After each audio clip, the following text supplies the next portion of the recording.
पिछले 27-28 साल से मुंबई में रह रहा हूँ और जहाँ प्रोड्यूसर पैसा दिखा देता है वहीं आटा और आट का कॉम्बिनेशन बिठाने के लिए उसके पीछे चला जाता हूँ। दुनिया के किसी, चाहे पहाड़ी पे ले जाए, चाहे बंजर में ले जाए, कहीं भी ले जाए, ये तुम्हारी लोकेशन है। जी सर। कर लेंगे। करियर में एक्टर बनना ऐसा कुछ दिमाग में आया था जब आप खेती बाड़ी कर रहे थे? कुछ बनने का दिमाग में आया ही नहीं। गाँव में कभी ऐसे मतलब चुटकुले आप सुनाते थे, लोग पसंद करते थे? क्या कुछ यादें है उस वक्त? मैं कभी कुछ भी, कभी किसी को खुश करने के लिए कभी कुछ सुनाते ही नहीं था। मेरा आज भी, मैं आपको कतई इम्प्रेस करने के लिए यहाँ नहीं बैठा। मनोरंजन का फील्ड जो है वो कॉमेडियन है या ये विलेन है या ये हीरो है या ये जीरो है, मनोरंजन एक साइंस है। किसी लड़की पे क्रश आ जाता है, प्यार हो जाता है, प्रपोज करते हैं, वो दौर कैसा था? बहुत स्वर्णिम। लेकिन कोई अगर लड़की पसंद आती थी, आपने किसी को प्रपोज किया है? दुनिया के सबसे ऑनेस्टी से प्रपोज किया, कभी किसी को चीट नहीं किया। वन साइडेड प्यार भी हुआ है आपको? वन साइडेड भी बहुत जगह प्यार हुआ। आप रोमांटिक कितने? रोमांस के बारे में बात करते हैं। अगर इस विश्व में बिलीव करो आप, अगर दुनिया के 10 रोमांटिक पीपल आप खोज लाएं, तो प्लेइंग 11वां मेरा नाम रख लीजिए और कोशिश करूंगा कि नंबर 1 निकलूं इंसानियत में, रोमांस में, हर चीज में। जैसे king of romance Shahrukh Khan को कहा जाता है ना? उनके रील की लाइफ में, पर्दे की लाइफ में। आज जब हम सोशल मीडिया पे स्क्रॉल करते हैं ना, आपका कोई भी डायलॉग हो उसका मीम बन चुका है। अच्छी बात, खुशी मिलती है देखकर। आपका फेवरेट मीम कौन सा है? सारे ही हमारे फेवरेट मीम हैं। बट आप बोलते हो ऐसे कॉन्वर्सेशन जैसे हम बात बात में हम भी बोल देते हैं, अरे चिल्ला चिल्ला के स्कीमें बता दे। इसके लिए कम से कम 70 लाख रुपए चाहिए। 70 लाख? जोर जोर से बोल के लोगों को स्कीमें बता दे। हम दोस्तों में भी ये डायलॉग हम बोलते हैं। आप में होता है कभी ऑफलाइन कभी? पूरी दुनिया में किसी की ताकत नहीं है कि कॉमेडी को इग्नोर कर पाए आज तक।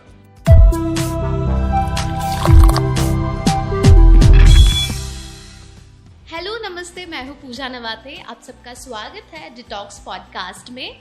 और आज मेरे साथ एक ऐसे एक्टर है जिन्होंने अपने कलाकारी से लाखों करोड़ों लोगों का दिल जीता है। उनके दिल में ऐसा घर बनाया है कि वो हमें हमेशा हंसाते हैं। अगर आप उदास हो, बस इनका एक वीडियो आप देख लो, आपका मूड पूरे दिन के लिए सेट हो जाएगा। इसकी गारंटी मैं देती हूँ और आप इसमें बिल्कुल अग्री करेंगे। मैं बात कर रही हूँ none other than comedy star, the most versatile actor of Bollywood, Rajpal Yadav ji. स्वागत है आपका फिल्मी ज्ञान में। Thank you. It's an honour sir to have a conversation with you. Thank you so much, बहुत बहुत धन्यवाद Pooja. More than 2 decades in Bollywood, 150 से ज्यादा आपने फिल्में की है सर, ऑलमोस्ट देयर। हाँ, इससे तो ज्यादा की है। बिल्कुल, इससे भी ज्यादा की है।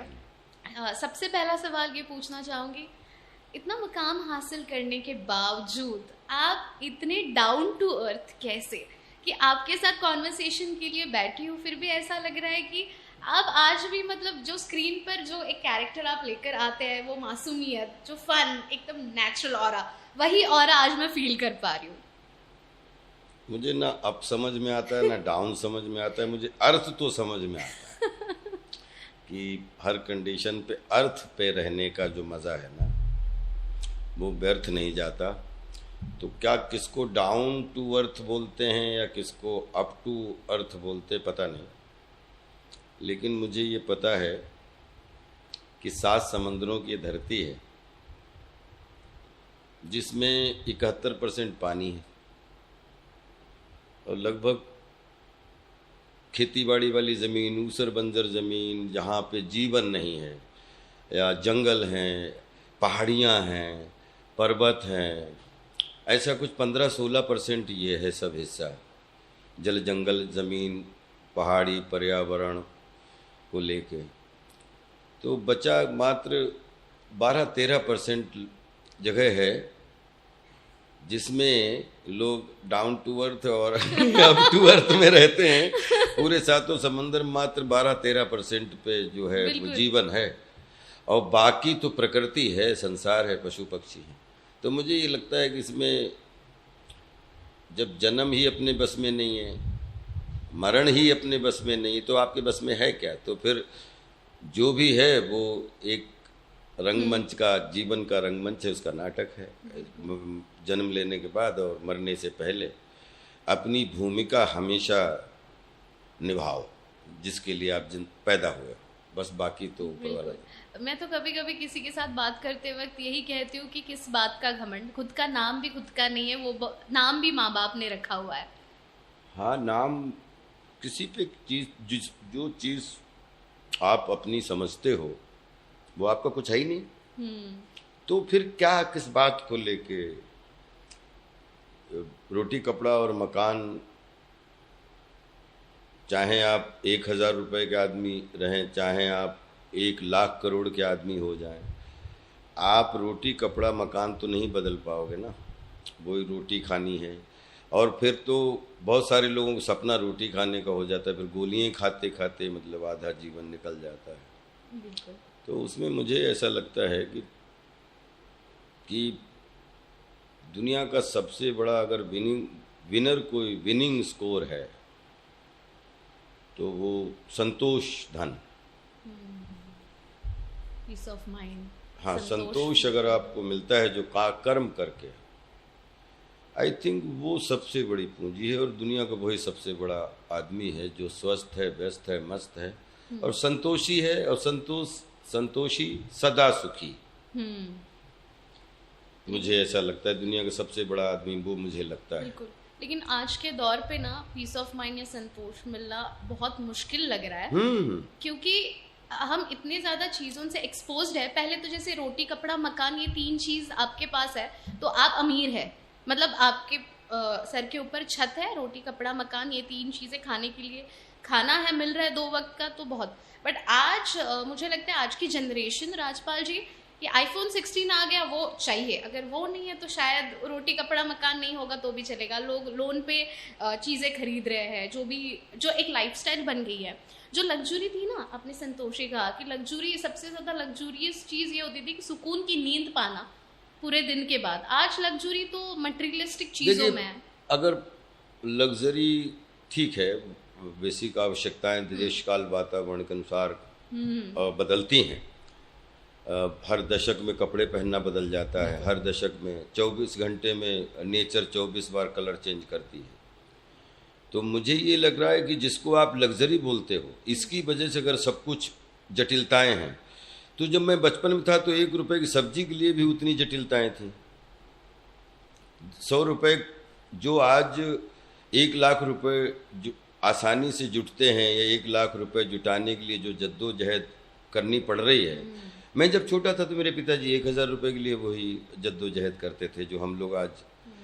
तो आई थिंक जैसे जो चीज़ जितनी बिखरती है या एक्सपेरिमेंट होता है, तो उसकी ज़रूरतों के हिसाब से साधन भी तो बढ़ते हैं। बिल्कुल। पहले देसी घी के डिब्बे में, डालडा घी के डिब्बे में बल्ब लगा लगा के लटका के नीचे रोशनी में, मतलब पेड़ पे लाइट लटका के और नीचे सीन करने की कोशिश करते थे। मतलब वर्ल्ड के चार्ली चैपलिन साहब जैसे लोग, या और अपने भारतीय सिनेमा या विश्व के सिनेमा। तो आज जो है वो बटन दबाते ही लाइट चेंज होती है। तो 400 गुनी सुविधाएं हैं, तो 100% 400 गुनी नीड तो आएंगी ना। लेकिन जब सुविधाएं कम थी तो उस समय की जो आवश्यकता के अनुसार थी, फाइट इतनी थी। आपने जिस दिन सोच लिया कि हम हमेशा कल अच्छा करने के चक्कर में आज को हमेशा बर्बाद करते रहते हैं। कोई चिड़िया है, वो 5 बजे जैसे सूरज छिपने जाते हैं वो अपने घोंसले में जाती है, सुबह से लेके शाम तक वो या तो अपना घोंसला बनाने में, या अपने बच्चों को संभालने में, या अपना पेट भरने में पूरे दिन संघर्ष करती है। और 5 बजे के बाद किसी से शिकायत 7-6 बजे के बाद नहीं करती है कि मेरा आज का काम ये पूरा रहा। सब लाइन से, चिड़िया बतख की लाइन में चली जाती है, कबूतर की योनि में चले जाते हैं, कौवे में चले जाते हैं। तो जब वो प्रकृति का, नेचर का नियम है कि आपको पेट भरने के लिए, हम तो हमारे पास दिमाग आ गया, वो बोल नहीं पाते, भाषा उनके पास भी है। तो अगर अपन लोग दिमागी तौर पे अपना तन भी ढकने लगे हैं, मन को चाहे 100 गुना गंदा कर दें लेकिन कपड़ा अच्छा पहनना हो चाहिए, वो जानवरों को नहीं आता है। लेकिन जो संघर्ष कोई जानवर ऐसा बता दो जिसने कभी सोचा वो आज बैठ के चूंगा लाना है, बैठ के खाना है। तो हम चूंकि दिमागदार हैं इसलिए हम एक काम भी करते हैं, एक जगह से एक दूसरे को इंटरव्यू करते हैं तो हमें लगता है हम बहुत बड़ा काम करने जा रहे हैं। एक्चुअली कुछ भी नहीं है, इससे हजारों बड़े बड़े चमत्कार हो चुके हैं, प्लस माइनस खोजा जा चुका है। न्यूटन ने गति खोज ली। आप सोचिए फैराडे के नियम आ गए, आप कहाँ बल्ब बन गया, रोशनी बनने लगी, झालरों में तो पूरी मतलब कृत्रिम लाइट से हम पूरा संसार सजाने लगे हैं और हम सोलर एनर्जी से पूरे देश को जगमगाने लगे हैं। तो मतलब मुझे ऐसा लगता है कि आज हम जो कुछ भी कर रहे हैं वो आज की सिचुएशन मोबाइल वाली सिचुएशन है, जीपीएस वाली है। तो वो संघर्ष तो करना पड़ेगा। बिल्कुल संघर्ष तो अगर बोलते तो पहले जरूरतें नहीं थी, ऐसा नहीं है तो लड़ाइयाँ क्यों हुई? हजारों लड़ाइयाँ एक दूसरे को चढ़ाइयाँ हुई, युद्ध हुए और जिसमें जड़ जोड़ू जमीन, या तो कहीं न कहीं जड़ का मसला है या कोई रिश्ते का मसला है जिसमें नारी शक्ति है कि या फिर मतलब बोलते हैं जमीन का मसला है, चाहे महाभारत ले लो कोई भी कहीं पे भी। तो कहीं भी हम चले जाएं, चंद्रयान से लेके पूरी दुनिया में हम लोग अब पूरा विश्व एक जीपीएस है, लेकिन हमें फाइट तो हर समय करनी पड़ेगी और अच्छे रिश्ते के साथ, अच्छे संस्कार के साथ, अच्छे व्यवहार के साथ, अच्छे आचरण के साथ। बिल्कुल। राजपाल जी, आप बचपन में कैसे थे? बहुत ही ऐसे ही था, बचपन से मस्खरा था लेकिन अंदर से गंभीर मशविरा था। जिस आदमी ने मुझे हल्के लेने में कोशिश की उससे मैंने कंपटीशन ही नहीं रखा। हम हमेशा उस आदमी के साथ कंपटीशन करने की कोशिश करते थे जो हमें गंभीरता से ले रहा है, कि वो सोच रहा है कि ये अंदर क्या है, और जो हमें 10% नहीं समझ रहा है तो वो हमारे कंपटीशन भी लायक है कि नहीं, ये हमें सिलेक्शन करना पड़ता था। कि जिसको आप अपना कंपटीटर समझ रहे हो पता लगा कि वो आपको 10% भी नहीं जानता है।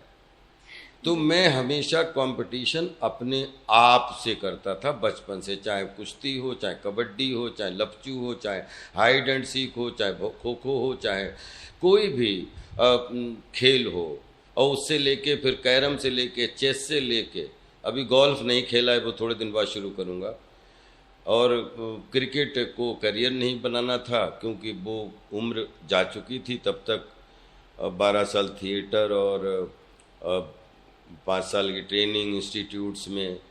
तो मुझे लगता है मनोरंजन के स्टेडियम में जो करने का मौका मिला वो 100 जन्म तक भी उसका शुक्रिया अदा करना कम है। जो सोचा था वही हासिल किया, और जो इधर आया दुनिया की सुनी, और जो इधर ईमानदारी सुना उसमें हमेशा सफलता मिली, हमेशा।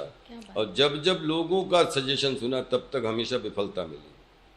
तो लोगों का सुनना नहीं चाहिए, अपनी खुद की यह सबका जन्म अलग है, सबकी मेंटालिटी अलग है। कोई आदमी किसी का कैसे बता सकता है कि तुम ये लाइफ जी।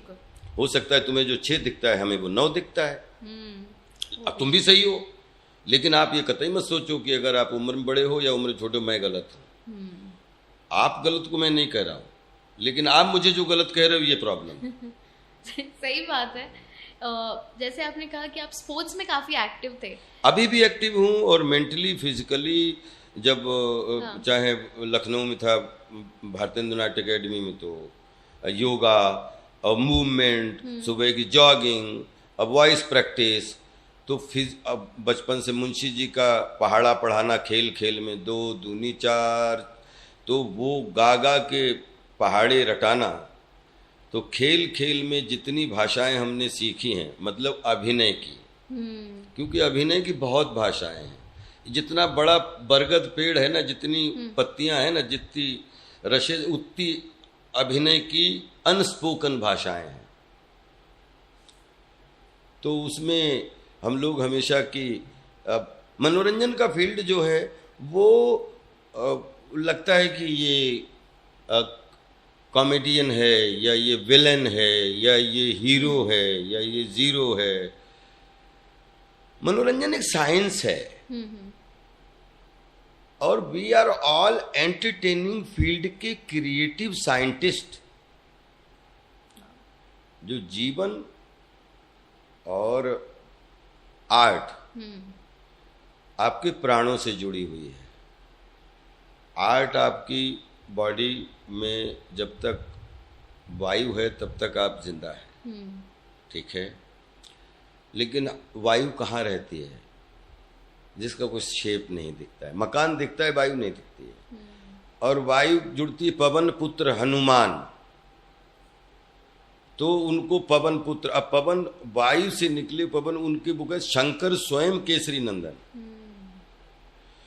तो बोलते हैं जल वायु अग्नि धरती आकाश पाताल को जिसको ब्रह्मांड का एक रचयिता हो, जिसको इस ब्रह्मांड से कुछ नहीं चाहिए, वो जाके खुद अपना ना मतलब धुनी रमा के बैठा हुआ है, लेकिन ब्रह्मांड में। तो कला का सीढ़ियां हैं भरत मुनि के नाट्य शास्त्र से लेके, और ये इतना बड़ा क्राफ्ट है कि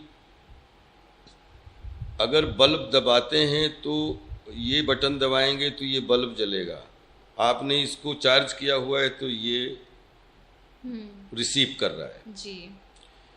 लेकिन कला का जो क्राफ्ट है आपके दिमाग में घूमे तो जहां सातों समंदर की माप समाप्त हो जाती है और जो आंखों से देख लिया जाए उसकी माप समाप्त हो जाती है, वहां से कला का उद्गम होता है कि ये तो देखा है, इनको तो कुछ और सोचो, कुछ और सोचो।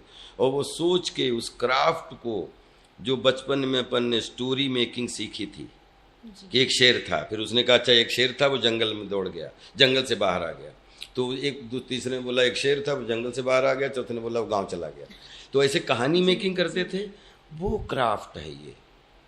और ये 100% जितने भी विश्व के, चाहे वो बॉलीवुड के लोग हों, चाहे रंगमंच के लोग हों, चाहे वो किसी भी टेलीविज़न के या हॉलीवुड या फिर ऑल रीजनल्स वुड, जितने भी इसमें ढोलक बजाने से लेके और चरक जो भी करते हैं, चाहे बैकग्राउंड हो चाहे फोरग्राउंड हो, they are all belonging for entertainment craft, they are entertainer scientist। Absolutely। First performance याद है आपको, चाहे वो बचपन में ही क्यों ना हो, स्कूल में दी गई हो, जब आपको पता चला वो कलाकार आपके अंदर है? कक्षा 4 में, हाँ। 5 में पहली बार, शायद कक्षा 3 था या मतलब 7-8 साल का था, मुझे खूब याद है। उस समय पहली बार हिस्सा लेने की कोशिश की थी तो हाथ पैर कांप गए थे। तो 6 महीने तो कभी सोचने से भी डरता था कि कभी कुछ करना है, क्योंकि वो एक कविता सुनाने के लिए उठा और बच्चों में कक्षा 5 तक का हमारे गांव का स्कूल था, उसमें इतना डर गया तो हाथ पैर सब कांपने लगे। एक लाइन सुनाने पाया और रोने लगा था, और वो ऐसा डर बैठा कि एक आध साल उतरा ही नहीं। लेकिन उसमें एक रबर इनाम में मिली थी, ऐसे दे दी थी मास्टर जी ने। कौन सी कविता थी वो? जिसके लिए प्रताप सिंह ने धूल जंगलों की छानी, एक अपनी बड़ी अच्छी महाराणा प्रताप जी की कविता थी। फिर उसके बाद में जो है, फिर 1 साल बाद हिम्मत की तो चुटकुला एक सुनाने की कोशिश की, तो उसमें टॉवेल मिल गई। फिर एक और कार्यक्रम को उसमें पेंसिल मिली। तो आई थिंक पहले इनाम 3 याद हैं, रबर, पेंसिल और तौलिया। तो इनाम मिलने के बाद वो मोटिवेशन मिला कि यार और करते हो कि नहीं, फिर कुछ कर ही नहीं पाया ना। खेतीबाड़ी की बचपन में पिताजी के साथ में, खेतीबाड़ी 10-11 साल 12 साल, जैसे कक्षा 8 तक। हाँ। जानवरों के साथ में खूब अच्छा रिश्ता रहा, गाय भैंसों के साथ में, गाय भैंसें आज भी हैं घर में, और खेतीबाड़ी खूब की 14-15 साल तक। लेकिन 14 साल की उम्र में जब शाहजहांपुर शिफ्ट हो गया 9th के बाद, हाँ। उसके बाद फिर शाहजहांपुर में 8 साल रहा, हाँ। फिर 2 साल लखनऊ में रहा, 3 साल दिल्ली रहा, और फिर 97 से 2024 पिछले 27-28 साल से मुंबई में रह रहा हूँ। और जहाँ प्रोड्यूसर पैसा दिखा देता है वहीं आटा और आट का कॉम्बिनेशन बिठाने के लिए उसके पीछे चला जाता हूँ। दुनिया के किसी, चाहे पहाड़ी पे ले जाए, चाहे बंजर में ले जाए, कहीं भी ले जाए, ये तुम्हारी लोकेशन है। जी सर। कर लेंगे। करियर में एक्टर बनना ऐसा कुछ दिमाग में आया था जब आप खेती बाड़ी कर रहे थे? कुछ बनने का दिमाग में आया ही नहीं कभी कुछ बनने का नहीं आया। जो दिमाग में आया, माता जी से पूछ रहा था कि ऐसा क्या, बोले बेटा कुछ भी, गांव में दुनिया की जितनी भी चैलेंजेस हो सकते थे वो थे। मतलब बिजली, पानी और कीचड़ और ये और जो और अंधेरा और नो लाइट, लेकिन उसमें तुम कुछ ऐसा करते थे वो गांव से अलग होता था। और मैंने कभी कुछ सोच के कभी नहीं किया, लेकिन जिसका दामन पकड़ा तो वो दामन आज मुझे लगभग 38 साल हो गए। मैं दूसरा काम भी कोई नहीं कर पाया, अभिनय ही कर रहा हूँ। लगभग 4 दशक होने वाले हैं हमारे, बचपन से लेके अभी तक के। क्या बात है। तो गांव में कभी ऐसे मतलब चुटकुले आप सुनाते थे, लोग पसंद करते थे? क्या कुछ यादें हैं उस वक्त? मैं कभी किसी को खुश करने के लिए कभी कुछ सुनाते ही नहीं था। मेरा आज भी, मैं आपको कतई इम्प्रेस करने के लिए यहाँ नहीं बैठा। मैं सिनेमा में भी किसी को खुश करने के लिए नहीं बैठा, लेकिन मैं सिनेमा में जो कुछ भी मुझे मिलता है वो इतना ईमानदारी से जीने की कोशिश करता हूँ कि इस मनोरंजन के तार लोगों के चेहरे से नहीं जुड़े हैं, लोगों के ब्लड सर्कुलेशन से जुड़े हैं। कि ठहाका लगेगा तो आपका ब्लड सर्कुलेट होगा, तो वो ब्लड सर्कुलेट पॉजिटिव हो रहा है कि निगेटिव हो रहा है। तो निगेटिव और पॉजिटिव, या तो पॉजिटिव होगा या निगेटिव होगा।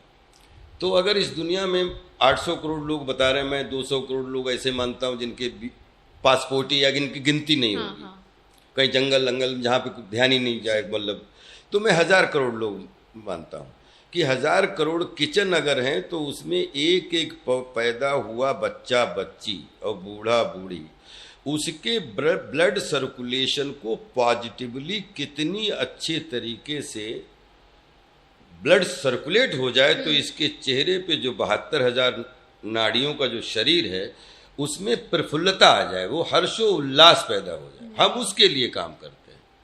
हम जिस दिन ये सोचेंगे हम आपको खुश करने के लिए बैठे हैं, उस दिन से कभी खुशी नहीं कर सकते। जिस दिन हम सोचेंगे हम कॉमेडी करने जा रहे हैं, हम कभी कॉमेडी नहीं कर सकते। हमें जिस दिन लगता है कि हम परीक्षा देने जा रहे हैं, हम ये लिखेंगे, कभी सोच के जाते हो परीक्षा में कितनी भी कॉपी अच्छी की हो आपने, लेकिन कभी बोलते हो कि मैं ये लिखूंगा। आपने रात भर पढ़ा होता है, सवेरे सवेरे जब आप पहुंचते हो, फर्स्ट डिवीजन की तो ताली और मिठाई बाद में बंटती है, लेकिन जब आपको पहली बार कॉपी बंटती है, उसके बाद जब पेपर आता है तो आपके हाथ पैर कांपते हैं कि क्या आएगा, क्या आएगा। वहां पे आपको ध्यान होता है कि आप अपने मम्मी पापा को इम्प्रेस कर रहे हो या अपने टीचर को इम्प्रेस कर रहे हो। वहां आपकी धमनियों से और वो पेपर का वो रिश्ता बना होता है। फिर तो जब आपके नंबर अच्छे आते हैं तो बहुत अच्छा किया मैंने। उस समय अगर दिमाग में मैं आई हूं या मैं आया हूं, मैं ऐसी कॉपी लिखूंगा, कोई कर पाता है? आप पढ़ाई में कैसे थे? हमेशा ब्रिलियंट रहा। हम पढ़ने से ज्यादा हमेशा अच्छा लिसनर रहा। और पढ़ाई में बिलीव करो तो पढ़ने में सबसे कमजोर हूँ, लेकिन मुझे नहीं लगता है कि जिस फील्ड में मैं काम कर रहा हूँ या जिस क्लास में रहा तो सुनने में सबसे मजबूत हूँ। बिल्कुल। बट कभी ऐसा लगा था कि अगर पढ़ाई अच्छी करूंगा तो ये कुछ और जॉब कर लूंगा एक्टिंग में? कभी नहीं लगा? मैं जॉब के लिए पढ़ाई करता ही नहीं था। मुझे पता ही नहीं था कि जॉब अगर पढ़ाई करो तो जॉब मिल जाएगा। मैं कक्षा 10 पास हुआ, मैंने ऐसे एक एडवर्टीजमेंट देखा कि शाहजहांपुर में ऑर्डिनेंस क्लोथिंग शाहजहांपुर वो है, उसमें अप्रेंटिस चाहिए। अप्रेंटिस कैसे चाहिए? जो सेना के कपड़े सिलेंगे। अच्छा। मैंने फॉर्म भर दिया, 4000 लड़के बैठे थे, मैं भी सिलेक्ट हो गया।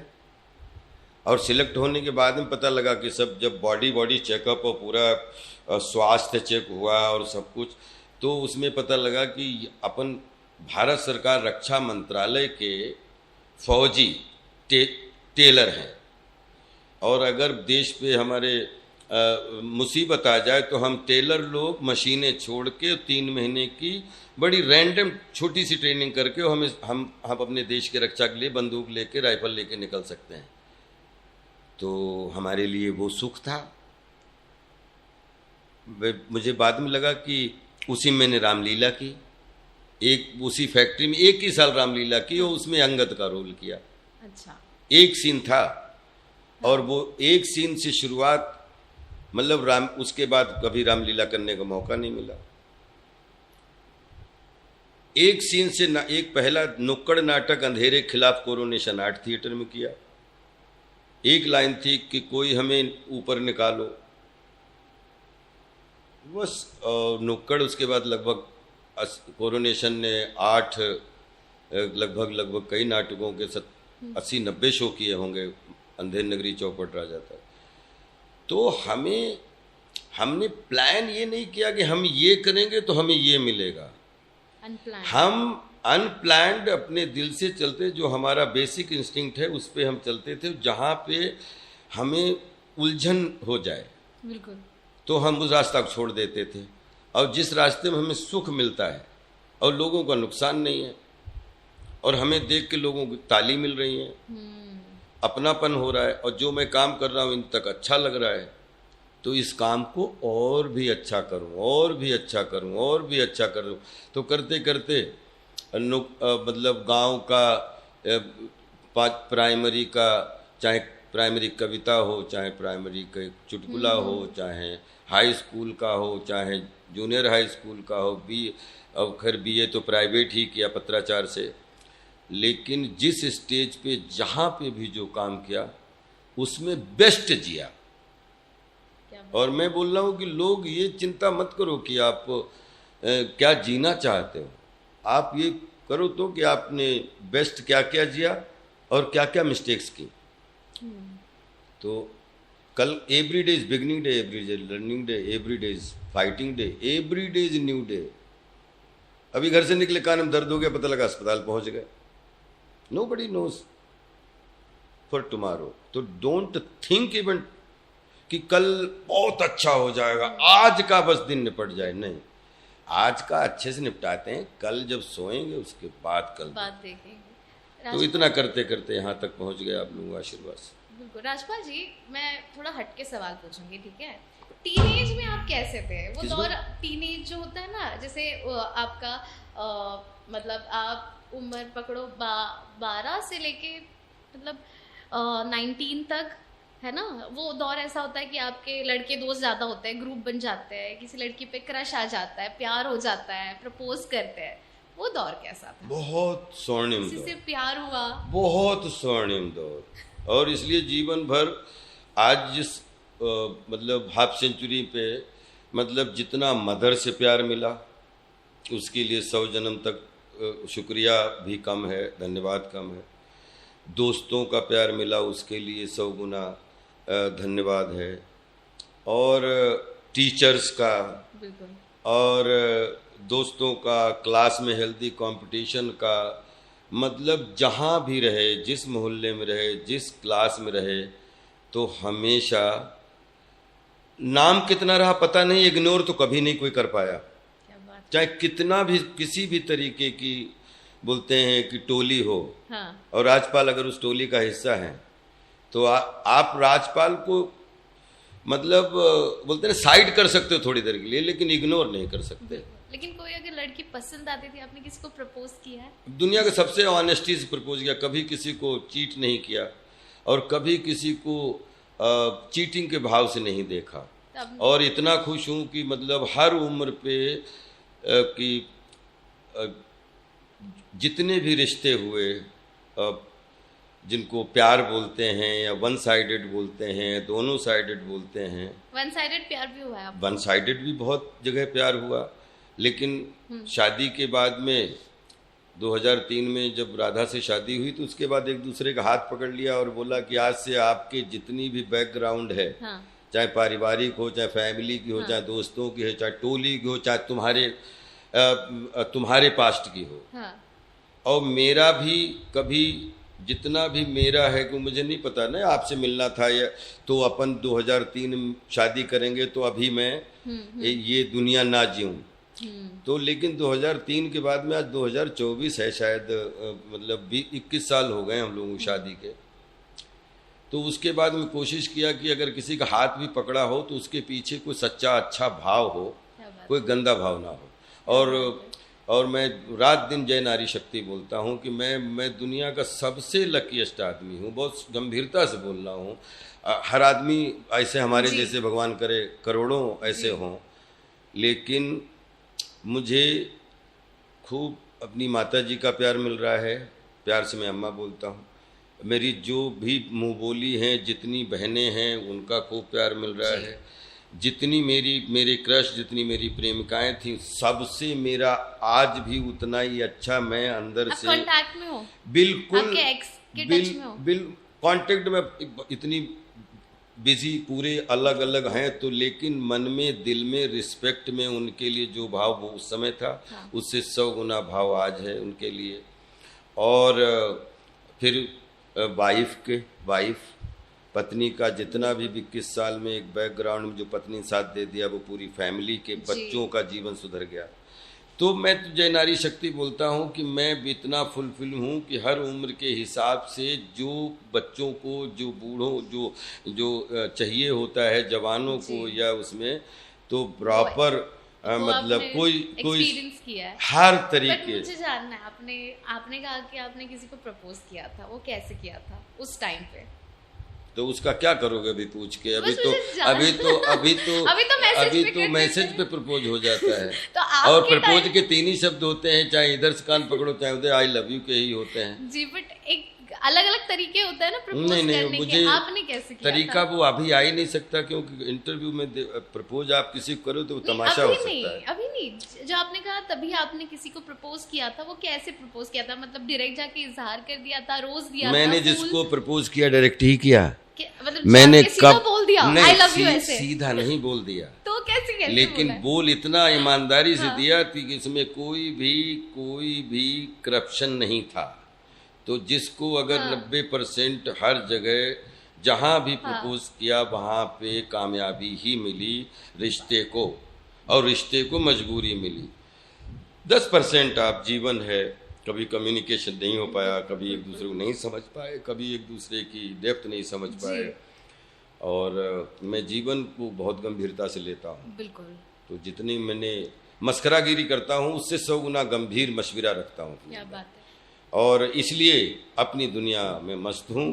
कंपटीशन अपने साथ है, और दुनिया में प्रकृति के बाद, गॉड के बाद, माता पिता गुरु के बाद में सबसे ज्यादा प्यार भी अपने को ही करता। और आपकी कॉमेडी साइड तो हमने देखी है।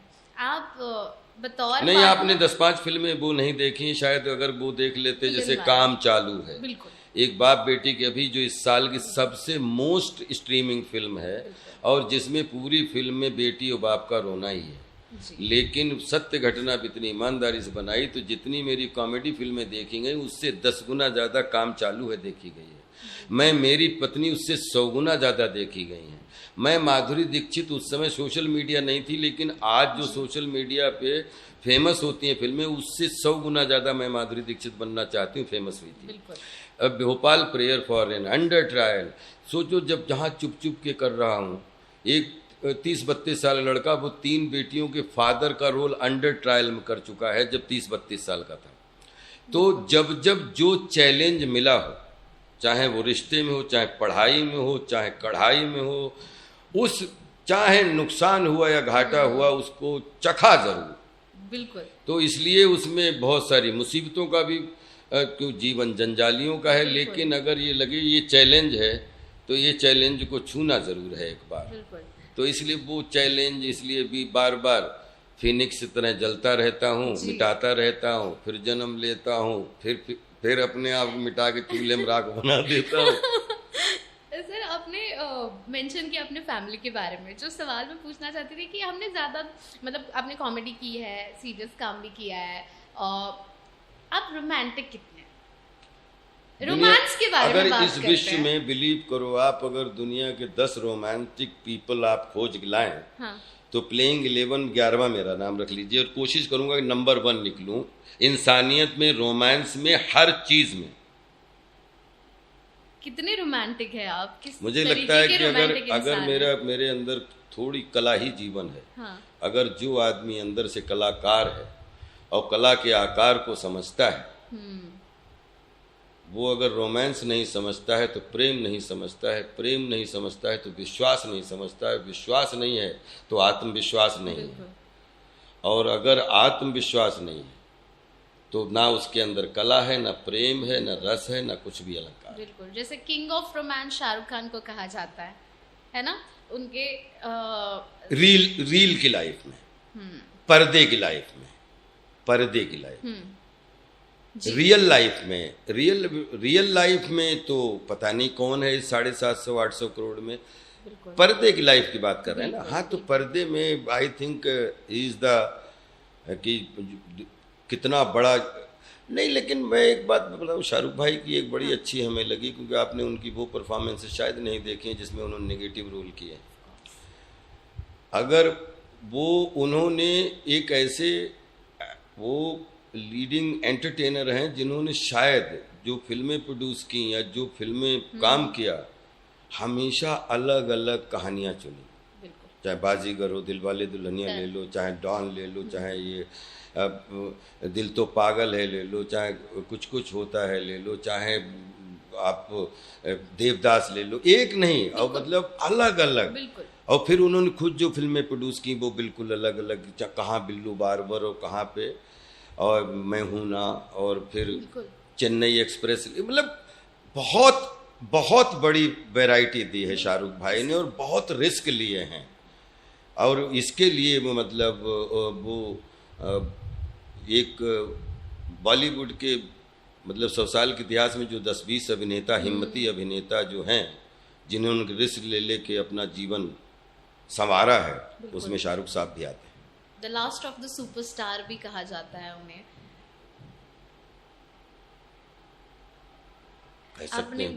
आपने भी उनके साथ काम बिल्कुल किया बिल्कुल है। सब कैसे है वो बिहाइंड द कैमरास? बहुत वेरी हार्ड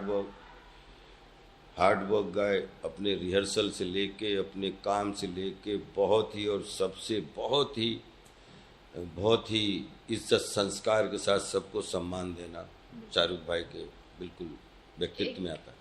राजपाल जी, कास्टिंग के बारे में पूछना चाहूँगी। जब 2011 से कास्टिंग डायरेक्टर्स आए थे इंडस्ट्री में, हाँ, उसका इम्पैक्ट बतौर एक टैलेंटेड एक्टर आप पर कैसा रहा? हमारे ऊपर कभी भी कोई किसी कास्ट का फर्क नहीं पड़ा। मैं हमेशा बचपन से, चाहे वो थिएटर में हो, चाहे मंच पे हूँ, और चाहे टेलीविज़न में, 3 साल टेलीविज़न किया, 97, 98, 99, मतलब 2 साल, 2.25 साल, बिल्कुल। और पिछले 25 साल से मतलब अगर जितनी भी फिल्में करने का सौभाग्य मिला है, तो उससे 4 गुनी फिल्में मना करने का सौभाग्य मिला है। क्योंकि एक साल में 12 ही महीने होते हैं, आप 6 फिल्में कर सकते हो, 7 कर सकते हो, 8 कर सकते हो, चलो 9 कर सकते हो, लेकिन आप मतलब 20 फिल्में नहीं कर सकते 12 महीने में, क्योंकि आप एक फिल्म करने के लिए 200 लोगों का कॉम्बिनेशन होता है। बिल्कुल। तो आई थिंक बाकी सबको ऑल द बेस्ट है। सब जो भी कला के क्षेत्र में, अब जैसे पहले 70 mm था, टीवी था, अभी OTT आ गया तो और विस्तार हो गया। अब उसमें जितने कला का विस्तार होता है उतना ही कला पे निखार होता है, तो उतनी ही जिम्मेदारियां बढ़ती। तो जितनी कास्टिंग एजेंसियां हैं अच्छी अनुभव के साथ में, तो क्योंकि अगर कास्टिंग एजेंसियां आई हैं तो ये भी बढ़ा है, मतलब दायरा भी बढ़ गया है। पूरे 3600 स्टेट में कला का 100 गुना दायरा बढ़ गया है। तो सारे लोग, हजारों कलाकारों को, नए कलाकारों को काम मिल गया है, हजारों लाखों यूट्यूबर्स हैं, इन्फ्लुएंसर हैं, सबके मतलब अलग अलग पायदान हैं, और लाखों, पहले हजारों सरवाइव करते थे, अब लाखों सरवाइव कर रहे हैं। तो मतलब सबके लिए ऑल द बेस्ट है, सब अच्छी बात है। और सब मतलब मैं तो यही कहूँगा कि सब इतना अच्छा फेयर काम करें कि मतलब चाहे कहीं भी का भी बंदा हो, सबको खूब जॉब मिले, चाहे सीनियर हो, चाहे जूनियर हो, चाहे न्यू कॉमर। राजपाल जी, अगर आपकी फिल्मोग्राफी के बारे में हम बात करें, चाहे वो चुप चुप के हो, कल हो ना हो, मुझसे शादी करोगे, इतनी सारी फिल्म्स आपने किए हैं। आज जब हम सोशल मीडिया पे स्क्रॉल करते हैं ना, आपका कोई भी डायलॉग हो उसका मीम बन चुका है। अच्छी बात है। खुशी मिलती है हाँ, देखकर। बिल्कुल पिछले 20 साल की क्या मेहनत। रिएक्शंस होते हैं इस मीम्स को देखकर? नहीं, बहुत अच्छा है कि मतलब पूरे देश दुनिया में कोई 5,000 कमा रहा है, कोई 10,000 कमा रहा है, कोई लाख भी कमा लेता है। और अगर 140 करोड़ लोग भारत में हैं और पूरी दुनिया में इतने बच्चे हैं जिसमें लाखों यूट्यूब चैनल हैं, जिसमें मतलब मोनेटाइज किए हुए हजारों तो मेरे नाम पे अलग अलग हैं जी। और लोग बोल रहे हैं कि मतलब अगर किसी के 4,000 5,000 रुपए से लेके और 1 लाख तक की कमाई अगर ऐसे 1,000 लोगों की कमाई होती तो सवों करोड़ रुपए अपने फोटो के ऊपर, तो अच्छा लगता है कि पूरे देश दुनिया में अगर कि इकट्ठा किया जाए। ऐसा एक दिन बैठे बैठे हम सब लोग बात कर रहे थे तो आज के एक्टरों पे कितने लोगों का अलग अलग है, हम ही नहीं है, बहुत सारे जो फेमस चेहरे हैं। तो मुझे खुशी होती है कि उसमें अगर सब यूट्यूबर्स हो जाए तो लाखों हो जाएंगे, सबको फायदा होता है। आपका फेवरेट मीम कौन तो सा है? 100 करोड़ हो जाएंगे। और अगर आज सोशल मीडिया का जन्म अपने सामने हुआ, सोशल मीडिया से अपन 20 साल बड़े हैं, क्योंकि हम लोग एंटर हो गए थे 2000 में। सोशल मीडिया ने सही जो है वो कोरोना के दौरान अपना विस्तार किया। पहले तो फैशन में थोड़ा सा लोग इतना सीरियस, मतलब फेमस लेकिन वैसे, लेकिन कि सोशल मीडिया और बोलते हैं ना कि डिजिटल वर्ल्ड ही लोगों की रोजी रोटी का साधन बन जाएगा, और जिसमें हजारों करोड़ कंपनियां भी खड़ी हुई हैं। तो इसके अगर हम लोग 10-20 चेहरों में इसको बड़ा करने के लिए वर्ल्ड वाइड में टॉप 11 में जब सोचता हूँ प्लेइंग, तो मीम में सब में हमारा भी चेहरा हमें दिखता है तो प्राउड फील होता है कि चलो एक कोई ऐसा प्लेटफॉर्म जिसमें लाखों करोड़ों लोग जुड़े हुए हैं, उसको फेमस करने में एक चेहरा ये भी है। आपका फेवरेट मीम कौन सा है? सारे ही हमारे फेवरेट मीम हैं।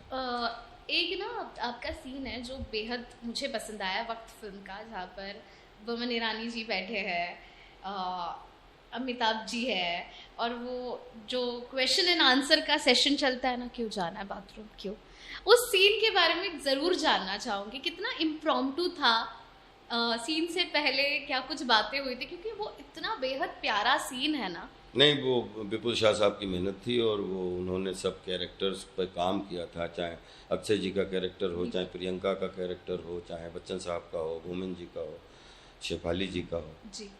और वो एक कमाल की ट्यूनिंग के साथ में 6-7 कैरेक्टर को विपुल जी ने बिठाया था, और वो टोटल विपुल भाई का क्रिएशन था।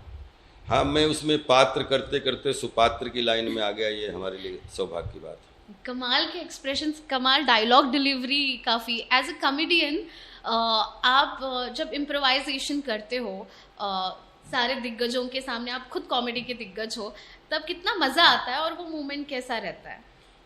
मैंने बचपन से लेके जो हमसे कमज़ोर हैं उनके साथ कबड्डी खेलने में मुझे डर लगता था। तो अब एंटरटेनमेंट के अखाड़े में हूँ। मैं रोज़ सपना ही ये देखता हूँ कि दुनिया में मिलें तो सर्वश्रेष्ठ दिग्गज ही मिलें, जिनको फेस करूँ तो अपनी दिग्गज होने का एहसास हो सके। बिल्कुल।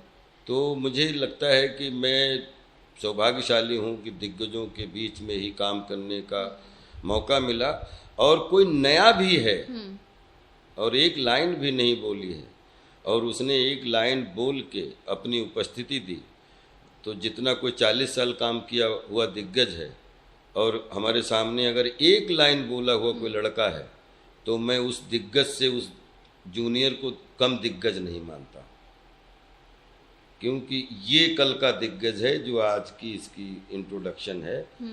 तो इसलिए मुझे दिग्गज ढूंढने में कभी भी कंफ्यूजन नहीं होता। क्या बात है। हाँ। और अभी काफ़ी अच्छे अच्छे प्रोजेक्ट्स भी आ रहे हैं। भूल भुलैया की अगर हम बात करें, बहुत एक्साइटेड है भूल भुलैया 3 को लेकर, क्या कहना चाहेंगे? बहुत अच्छा है। कैरिकेचरिस्ट क्या है, तो हमारे हजारों साल पुराना कैरेक्टर है। भरत मुनि के नाट्य शास्त्र में विदूषक हमने थिएटर में भी किया है, मतलब रंगमंच पे भी। और एक ऐसा कैरेक्टर है जो मतलब ना किसी किचन को बुरा लगता है, ना किसी समाज को बुरा लगता है। और ये विदूषक टाइप जो कैरेक्टर होते हैं, ये हमेशा कैरिकेचर होते हैं, ये रियल नहीं होते हैं। और इनको कैरिकेचरिस्ट रूप में जब आप प्ले करते हो तो हम हर समाज का, चाहे संत समाज हो, चाहे किसी भी किचन का हो, चाहे कोई भी, हर समाज के, हर वर्ग के, हर पद के, हर कद के लोगों को ये कैरेक्टर हमेशा हंसी दे के जाते हैं। तो ये जो छोटा पंडित है ये एक ऐसा विदूषक है भरत मुनि के नाट्य शास्त्र का, जो खुद को, अपने को मूर्ख दिखा दिखा के किसी को बुरा ना लगे और मतलब एंटरटेनमेंट पेश करता है।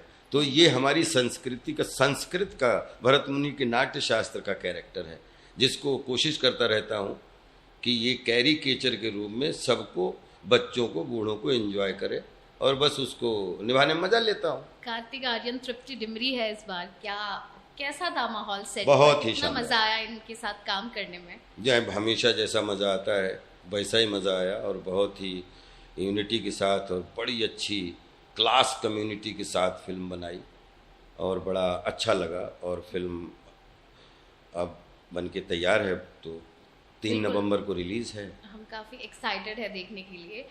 डेविड धवन जी के साथ आपकी अच्छी दोस्ती है, रिश्ता है, और उनके साथ, गोविंदा के साथ आपने काम किया। ये जब तिगड़ी आती थी ना, बॉक्स ऑफिस पर हिट दी है, ये तिगड़ी हम वापस देख पाएंगे? बिल्कुल, क्यों नहीं देखना चाहिए। ये तिगड़ी तो ज्यों देखिए, जितने भी करिश्माई हॉलीवुड में जो भी फिल्में या कंटेंट या विषय वस्तुआं बनी हैं, तो आप सब 50 से 75 के बीच में, तो यही हर एक्टर का या बिजनेसमैन का या किसी का ये इनिंग जो होती है 50 के 75 के बीच की, यही जो आपने पिछले 50 साल में जिया होता है, उसका रिजल्ट होता है ये अगले 25 साल। तो आई थिंक जितने भी एक्टरों ने बेस्ट परफॉर्मेंस दी हैं, जितने भी बेस्ट परफॉर्मेंस है, जितने भी बेस्ट रिजल्ट आए हैं, चाहे वो व्यापार के हों, व्यवहार के हों, कर्म के हों, वो 50 से 75 के बीच में ही आते हैं। तो इनके सबके तो अभी रिजल्ट आने बाकी हैं। ये तो हमारे देश के वो धुरंधर आर्टिस्ट हैं जिनको आप कभी भी जीवन में, 1000 साल तक सिनेमा है तब तक आप इनको जिंदा देखोगे, ऐसे ही जिंदा देखोगे, इसी उम्र में देखोगे आप। बिल्कुल। डेविड साहब के बारे में आपने प्रश्न पूछा। जी। हमारे ये 25 साल के करियर में, जो फिल्मी करियर है, हर एक्टर के जीवन में कुछ डायरेक्टर आते हैं। हमारे भी जीवन में 50 डायरेक्टर आए। तो जीवन के तो हमारे निर्देशक परम पूज्य दद्दा जी श्री पंडित देव प्रभाकर जी शास्त्री जी हैं, जिनको मैं अपना परम पूज्य गुरु जी, वो आज इस दुनिया में नहीं है, लेकिन मैं उनके विचारों को ही साथ में लेकर चलता हूँ, माता पिता का आशीर्वाद। लेकिन क्रिएटिव फील्ड में पहुँचने से पहले, फिल्मों में पहुँचने से पहले बहुत सारे टीचर हर मोड़ मिले। कोई NSD मिला, कोई BNA मिला, कोई गांव मिला, कोई शहर मिला, कोई कॉलेज मिला, कोई कहीं, सबने कहीं, उसमें सबों टीचर को हृदय से नमन करता हूँ। लेकिन इस 25 साल में एक 5 निर्देशक, जिनमें हमारे जीवन में, हमारे चाहे किसी भी फेज में, किसी भी उतार, किसी भी सिचुएशन में, किसी भी कंडीशन में, मतलब जिसमें एक राम गोपाल वर्मा जी हैं, रामू जी, जिनको हम RGB सर बोलते हैं, एक प्रियदर्शन जी हैं और एक डेविड जी हैं। तो बोलते हैं एक ने जंगल में एस्टेब्लिश किया, तो एक ने, रामू जी ने फिर प्यार तूने क्या में कॉमेडी कराई, मैं माधुरी दीक्षित में मेन लीड करवाया। तो प्रियन जी ने हंगामा से हंगामा करवा दिया, और मतलब, और डेविड जी ने एक्टिंग का छोटा डॉन में बना डाला। और फिर उसके बाद हमारी जिंदगी में आ गए चंदन अरोरा और अब पलाश मुच्छाल।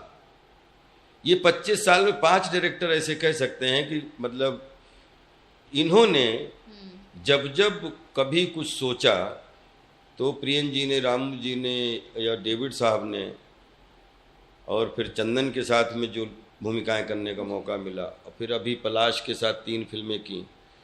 ये आई थिंक ये ऐसे कि मोड़ मोड़ पे जो हमारा, जो एक मुख्य भूमिका का सुख या सपोर्टिंग भूमिका की जो कॉम्बिनेशन है, हर वक्त इन डायरेक्टरों ने मुझे काम दिया। और ये 5 डायरेक्टर, सीनियर टू जूनियर तक, आई थिंक ये इन्होंने लाइफ में बहुत कुछ मुझे वो कर दिखाने का मौका मिला जो शायद एक कॉमेडियन अभिनेता नहीं कर सकता है, क्योंकि सारे इन लोगों ने प्रयोग अलग अलग कैरेक्टर हमारे ऊपर किए। 10-12 फिल्में, 17 फिल्में रामू जी के बैनर में की, 12 फिल्में लगभग प्रियन जी के साथ, 10-12 प्रोजेक्ट डेविड जी के साथ, 2-3 फिल्में इनके, अब 3 फिल्में पलाश के साथ, 2 फिल्में चंदन अरोड़ा के साथ। तो ये एक कॉम्बिनेशन कह सकते हैं कि ये हमारे करियर शेप करने में जिन्होंने बहुत कंट्रीब्यूट। हाँ, 25 साल में जो मतलब एक मस्खरा और मशविरा, गंभीरता और मस्खरागिरी दोनों का कॉम्बिनेशन बिठाए में 5 लोगों का बड़ा। और डायरेक्टर के साथ साथ जिस एक्टर के साथ आप स्क्रीन स्पेस आपने जो शेयर किया, वो भी केमिस्ट्री जो उभर के आती है वो भी बहुत इम्पॉर्टेंट होती है। जैसे मुझे अगर पर्सनली आप पूछो मुझसे, तो अक्षय कुमार के साथ आपकी जो ट्यूनिंग है ना कॉमेडी सीन वाली, वो मुझे बेहद पसंद आती है। लेकिन हर किसी के साथ ही वो एक आप अलग प्रेजेंस ऑफ माइंड के साथ जो लेकर आते हो, स्क्रीन पर आपका टैलेंट दर्शाते हो, काफ़ी मज़ा आता है। सलमान खान, अक्षय कुमार, बिग बी हो, शाहरुख खान, सबके साथ आपने काम किया है। नहीं, सबके साथ काम किया, और बहुत सबके साथ बिल्कुल दिल से दिल का रिश्ता है, बिल्कुल, और सबके साथ अलग रिश्ता है। जितने भी आपने लेजेंडों के नाम लिए, सब लेजेंड्स हैं, सबके साथ और सबके साथ कभी नहीं लगा कि हम आज मिले। लगता है कि 20 साल से काम कर रहे हैं, 20 साल तक अगर नहीं भी काम कर रहे हैं तो भी दिल मिले हुए हैं कि एक दूसरे के साथ में काम किया या काम नहीं किया मैटर ही नहीं करता। लेकिन ये सब लेजेंड के साथ में कभी महसूस ही नहीं हुआ कि हम कोई ऐसे उसमें काम कर रहे हैं जहाँ पे हमारे लिए कोई एरिया अनजाना है। क्या बात है। करण जौहर के साथ काम करना पसंद करेंगे आने वाले टाइम में?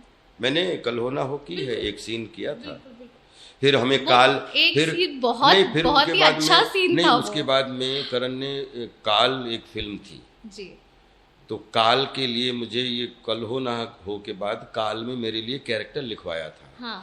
और उसमें 30-40 दिन की शूटिंग थी जी। लेकिन उसमें वो काल फिल्म में आपने देखा होगा, जॉन और इब्राहिम और अजय देवगन जी, विवेक ओबराय, ये सब लोग थे जी। तो लेकिन चूंकि मैं, मेरी पत्नी और वो हम एक कर रहे थे फिल्म, उसमें वो 40 दिन की शूटिंग, वो छोटी फिल्म थी क्योंकि वो दोनों एक ही जगह टकरा गई थी। तो फिर उसकी वजह से मैं, मेरी पत्नी और वो पहले से जब शूटिंग कंफर्म थी तो इसलिए वो कर पाए थे। फिर काल वाला रोल निकलवा दिया था अपने सोहम ने कि वो फिर बोले राजपाल नहीं करना तो रोल ही निकाल दो, ये तो रोल ही निकाल, वो रोल ही नहीं रखा, फिर नहीं रखा। क्या बात है। उसके बाद कभी बात हुई किसी और फिल्म? हमेशा अगर बात ना हो, देखिए एक एक्टर और 100 डायरेक्टर हैं। आप कितने डायरेक्टर के साथ काम कर सकते हो एक साल में? 5-7। लेकिन आपके लिए जो आपके 92 डायरेक्टर हैं वो भी आपके अखाड़े की, आपकी मार्केट के, आपके जिगर के टुकड़े हैं। अगर आप अपनी एक्टिंग से उनको प्रभावित करो तो वो फिल्में बना के आपको प्रभावित कर रहे हैं। तो आई थिंक जो काम कर रहे हैं नहीं कर रहे हैं वो तो मैटर ही नहीं करता है, कितना अच्छा कौन काम कर रहा है ये मैटर कर रहा है। बिल्कुल। आपने कल होना हो का एक सीन बोला, बट मैं कुछ कॉम्प्लीमेंट देना चाहूंगी। पूरे फिल्म में वो एक सीन भी बहुत ज्यादा पावरफुल और इम्पैक्टफुल था, अनफॉरगेटेबल सीन था वो। नहीं, वो उसमें मतलब निखिल और करण और शाहरुख भाई और इन सबका प्रॉपर योगदान था कि 10-12 सैफ ये 10-12 एक्टर जो थे छोटे बड़े, इनका प्रॉपर वो कॉम्बिनेशन था। और मैंने उसमें 20 रिहर्सल किए क्योंकि कोई शब्द न मिला सकते थे न जोड़ सकते थे। तो वो मतलब जो करण जी के फादर हैं जौहर साहब, इतना मोहब्बत की। मैं एक सीन करने गया था वहाँ पे, और वो मेरे जीवन का पहला बड़ा कॉमर्शियल वो था कि मतलब जिसमें, लेकिन जहाँ पे शाहरुख भाई रुके हुए हैं उसी फ्लोर पे सब मैं रुका हुआ, मतलब सब एक्टरों, चाहे एक सीन करने आए या 10 सीन करने आए, तो यश जौहर साहब ने जिस तरीके का प्रेम दिया था, मैं आज भी सबको बताता हूँ कि सिस्टम, अगर अभी भी मैं बोल रहा हूँ कि अगर किसी को सीखना है तो यश जौहर साहब का सिस्टम था। जो मैंने सबके सिस्टम देखे, लेकिन उनसे ग्रेट सिस्टम मैंने किसी का नहीं देखा कि एक आदमी है या 100 आदमी है, पानी पिलाने वाले से लेके पानी देने वाले तक, वीज़ा से लेके किस सिस्टम से उन्होंने, मतलब वो कल हो ना, वो मेरे लिए एक लर्निंग फिल्म थी वो। अच्छा। जैसे रामलीला में अंगद रावण संवाद किया तो वो सीन मेरे दिल में आज भी बसता है। जब तक हम हैं तब तक वो सीन हमारे जीवन प्रेरणा देता रहेगा।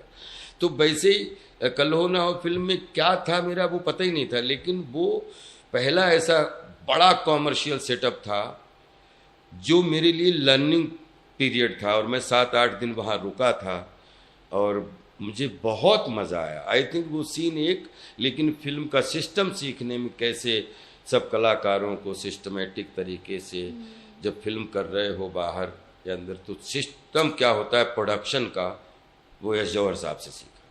और आज भी री रिलीज, आज भी मैं लोगों को बताता हूँ, थिएटर में रिलीज हुई है, री रिलीज की गई है, ये इतनी बड़ी आइकॉनिक फिल्म है। वाह वाह, बहुत बहुत आज भी लोग थिएटर में जाके देखना चाह रहे हैं इस फिल्म को। मतलब ऐसे आइकॉनिक फिल्म का हिस्सा आप रहे हैं राजपाल जी, ऐसे ही हमें। और that was the only scene जिसको I got Filmfare nomination, एक सीन के लिए बेस्ट कॉमेडी एक्टर का नॉमिनेशन मिला था। बट कमाल की फिल्म थी, मतलब मेरी one of my favourite film है वो। एंड ऐसे ही एंटरटेन करते रहिए हमें, अच्छा। क्योंकि काफी ऐसे आइकॉनिक फिल्म्स बनने चाहिए, और भी ऐसा लगता है क्योंकि अगर आज भी वो थिएटर में चल रहे हैं फिल्म्स, री रिलीज का दौर कमाल की निखिल ने जब बुलाया मुझे तो बोले राजपाल ये लाइनें हैं, हाँ, निखिल अडवाणी ने, हाँ, ना एक लाइन बढ़ सकती है ना एक लाइन घट सकती है।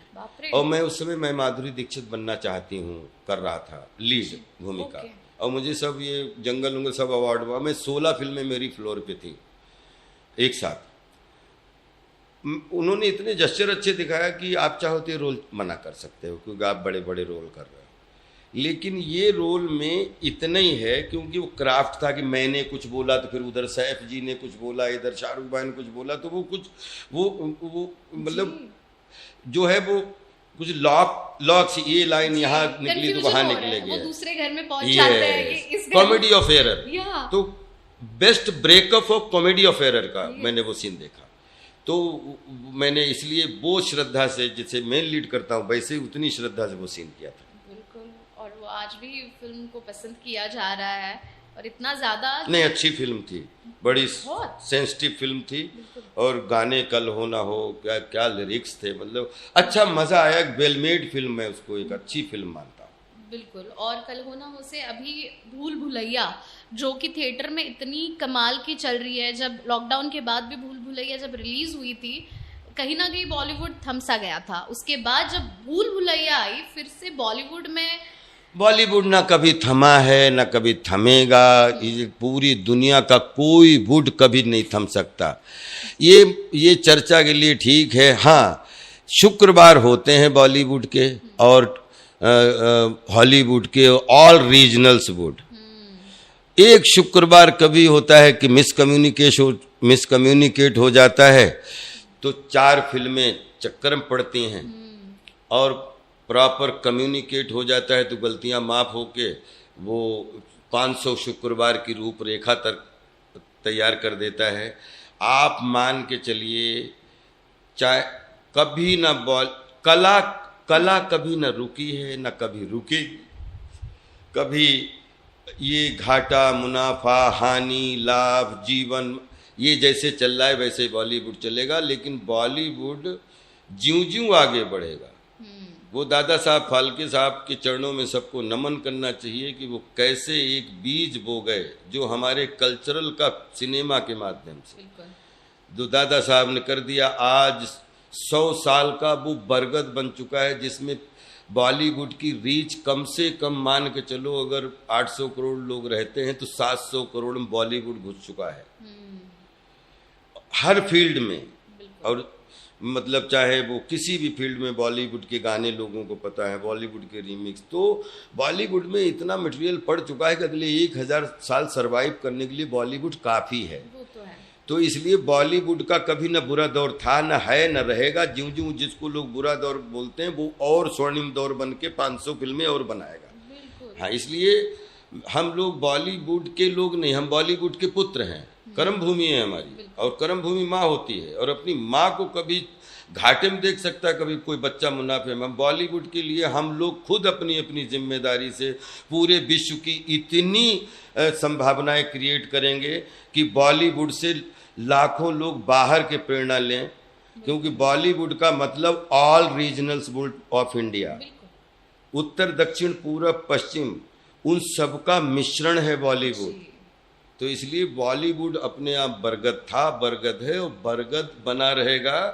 कतई चिंता मत करो, ये सब फेजेज आते हैं, देश काल वातावरण के अनुसार ऊपर नीचे होते रहते हैं।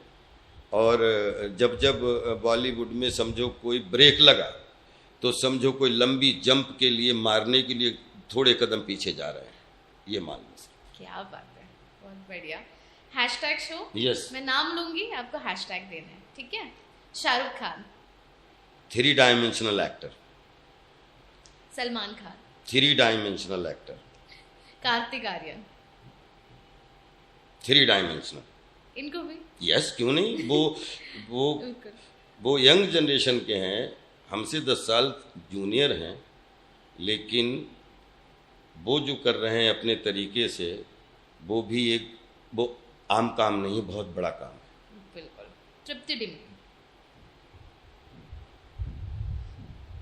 ऐसी नव युवती तारिका जो अपने भारतीय सिनेमा में बहुत सारे पिलर हुए हैं, एक पिलर वो भी बनेगी। क्या बात है, बहुत बड़ी कॉम्प्लीमेंट है। हाँ, क्योंकि उसके संस्कार अच्छे हैं।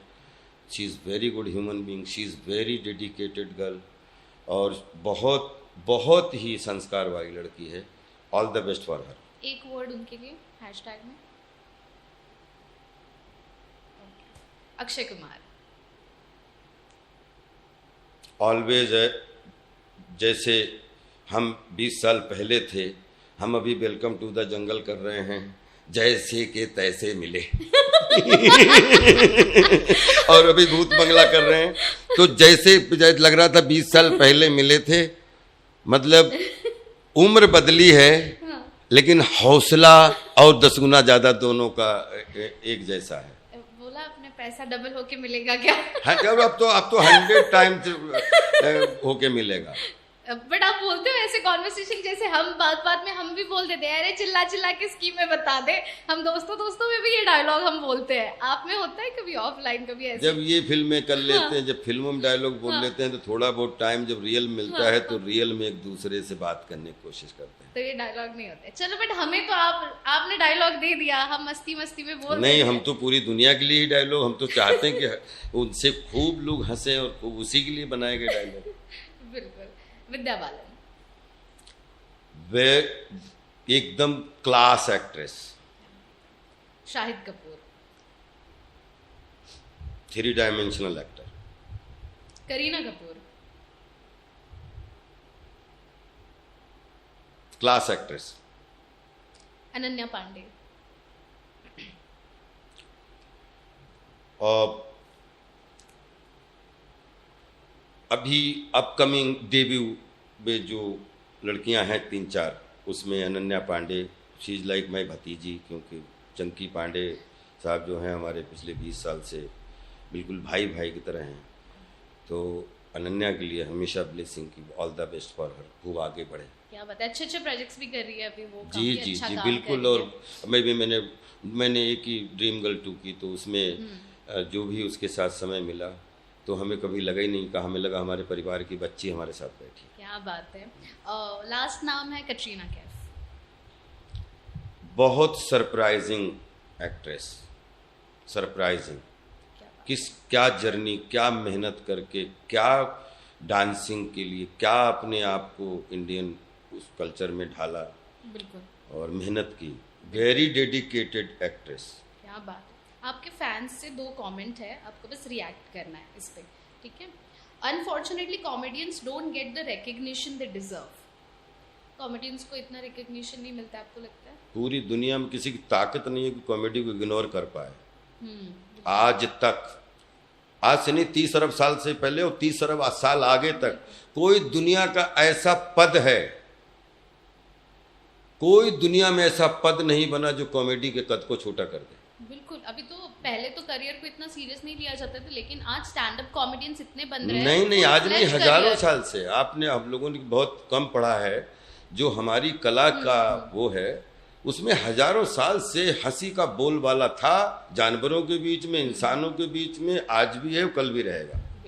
Comedy actors don't receive more awards but they make their fans happy. भले ही कॉमेडियंस को अवार्ड्स इतने ना मिलते हो, लेकिन आप हम जैसे फैंस को खुश कर रहे हो। मैं उस कैटेगरी में आते ही अपने को रखता ही नहीं हूँ कभी, तो मुझे पता ही नहीं है कि कौन कॉमेडियंस को अवार्ड मिलते हैं या कौन ट्रेजिडियंस को अवार्ड मिलते हैं। क्यों, मतलब मुझे जो मिलता है उसका स्वागत करता हूँ, और जो नहीं मिलता है तो उसको दुर्भाग्य नहीं समझता हूँ, कतई बिल्कुल नहीं। क्योंकि 100 अवार्ड है, 1000 अभिनेता हैं, किसी को मिल गया लेकिन आपको इग्नोर करके तो नहीं मिला ना। तमगा किसी को मिल गया, लेकिन 5 परफॉर्मेंस में अगर एक को मिल गया तो 4 पीछे थोड़ी हो गए, वो उनका कॉन्फिडेंस पीछे क्या हो गया। अवार्ड आपके लिए नॉमिनेशन भी एक अवार्ड है, रिकग्निशन भी एक अवार्ड है, और पहला दुनिया का अवार्ड रिकग्निशन है। अगर आपको वर्ल्ड में रिकग्निशन मिल गया तो उसके बाद जितने भी प्रेजेंटेशन है कोई आपकी लाइफ नहीं बना सकता। रिकग्निशन ही सबसे बड़ा दुनिया का अवार्ड है, वो बनाने की कोशिश करो, लोगों के दिलों में घुस के उनके ब्लड में घुसने की कोशिश करो। उसके बाद में अवार्ड कहीं बटे, आपको इग्नोर तो करके दिखा दे कोई। लास्ट वन, सबको हंसाने वाले कॉमेडियंस क्या कभी रोते भी है? मुझे नहीं लगता है कि सबको हंसाने वाले या सबको रुलाने वाले जैसे या हंसते हैं या रोते हैं। जिंदगी ये 108 नाड़ियाँ, उसमें 56 उप नाड़ियाँ, 28 सूक्ष्म नाड़ियाँ, 7 चक्र नाड़ियाँ, उनमें 3 प्रमुख नाड़ियाँ, और उसमें 72,000 नाड़ियों का जो यह संरचना है। अगर इससे तालमेल सीख जाओगे तो दुनिया हंसती दिखाई देगी, और अगर इससे तालमेल नहीं बना पाए तो फिर दुनिया में कितने भी सुख मिले आपको दुनिया रोती हुई दिखाई देगी। तो इसलिए अपने आप से तालमेल बनाइए, दुनिया आपके सामने खुश होना ही पड़ेगा, क्योंकि अगर आप अपने आप को खुश रखते हैं। क्या बात है, बहुत बहुत धन्यवाद हमसे बात करने के लिए। हम जानते हैं अब बहुत बिजी है, और बिजी होना एक ब्लेसिंग है, तो बहुत सारे बधाइयाँ आपको, बहुत सारे विशेष। आप ऐसे ही बिजी रहिए, लेकिन बिजी वक्त में भी हमारे लिए वक्त जो आपने निकाला है उसके लिए धन्यवाद। धन्यवाद धन्यवाद धन्यवाद सो मच, थैंक यू पूजा, खूब आगे बढ़िए। जिसमें मज़ा आया वो सब आपका, जो बुरा है सब मेरा। अच्छे को और अच्छा करेंगे और बुरे को करके कि ताकि और भी आपके दिल में जगह बना सकें। Love you all, respect you all, for ever for you. अरे वाह।